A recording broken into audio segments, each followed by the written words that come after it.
D'accord. Monsieur, vous êtes congolais et vous suivez la scène politique congolaise. Quelle, quelle est votre lecture de la scène congolaise aujourd'hui? Voilà, je suis non seulement congolais, je suis congolais de souche. Et étant congolais de souche, étant de la société civile qui n'est pas de parti politique, j'ai vraiment le regret de voir notre pays aller au bord du gouffre. Ma lecture actuelle est que les Congolais sont dirigés par leurs propres ennemis.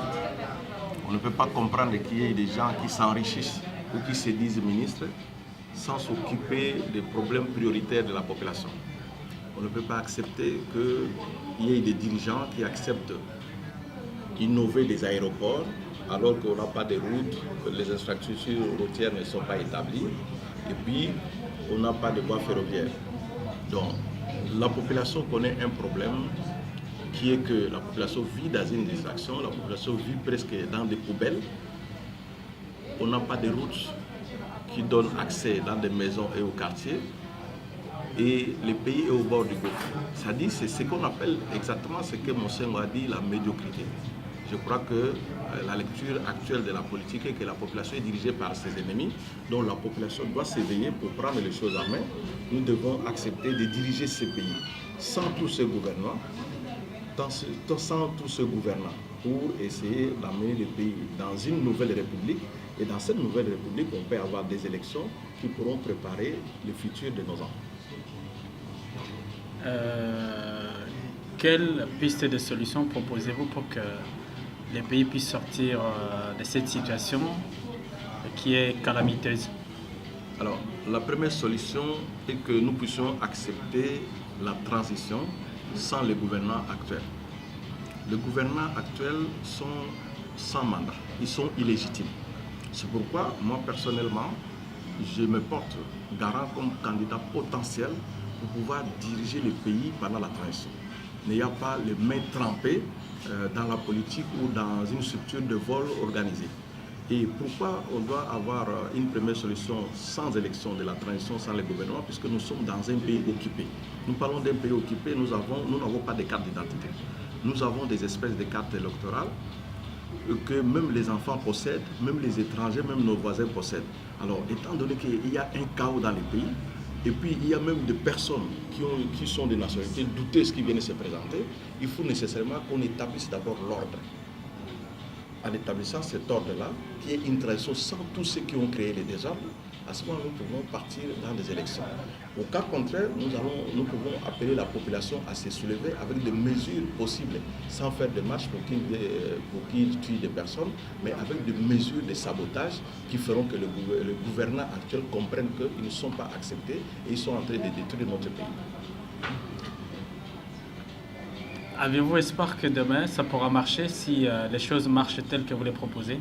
Oui, les choses vont marcher puisque la population est habituée à être trompée.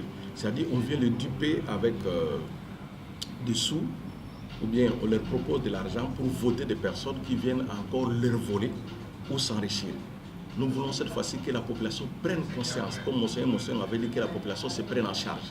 C'est-à-dire que nous voulons que la population prenne conscience, nous écoute, et que la population elle-même se prend en charge, c'est-à-dire nous, dirigeant la population, on va les conduire vers une transition et vers une nouvelle république. Et ça doit marcher. Pourquoi? Puisque nous voulons rétablir de l'ordre. Nous avons un problème. Par exemple, il faut supprimer l'enseignement, tout enseignement qui a des histoires de blancs à l'école. Il faut revenir d'abord dans notre propre histoire. Il faut reparler de la religion. Nous voulons à ce que la population ne paye pas les frais médicaux, puisque nous avons des sociétés de portefeuille de l'État. Au Congo, normalement, au lieu que les ministres s'enrichissent, on devrait faire que les hôpitaux soient gratuits et les écoles gratuites. Et puis, nous voulons aussi donner du travail à tout le monde. Ici, au Congo, tout le monde peut travailler. C'est-à-dire qu'il faut insérer, créer un système de travail. On va expliquer comment cela sera possible. Il faut d'abord redoter la notabilité en non militaire, bien les payer. On ne peut pas comprendre qu'un colonel de la République puisse être payé par exemple $100. Il faut d'abord bien les payer, les médecins bien les payer, les enseignants, ce sont des nobles. Si les enseignants sont bien payés, ils ne vont pas demander la corruption. C'est-à-dire qu'il y a beaucoup de choses à revoir.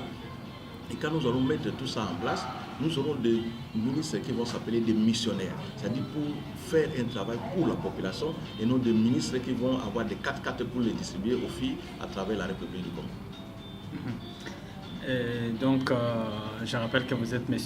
Odon Placide Ngaïndam.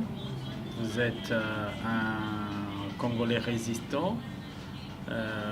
Aujourd'hui, si il vous était donné une portion de pouvoir, par où allez-vous commencer?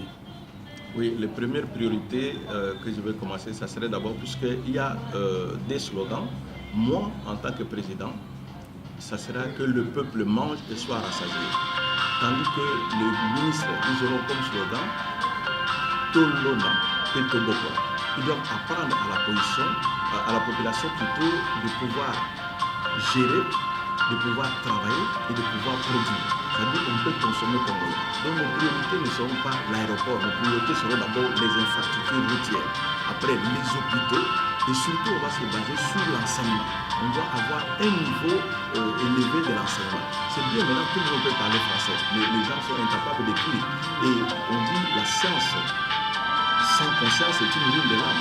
On voit des gens qui finissent l'école mais qui pensent aller travailler en politique pour voler. On ne travaille pas pour voler, on travaille pour produire et pour gagner.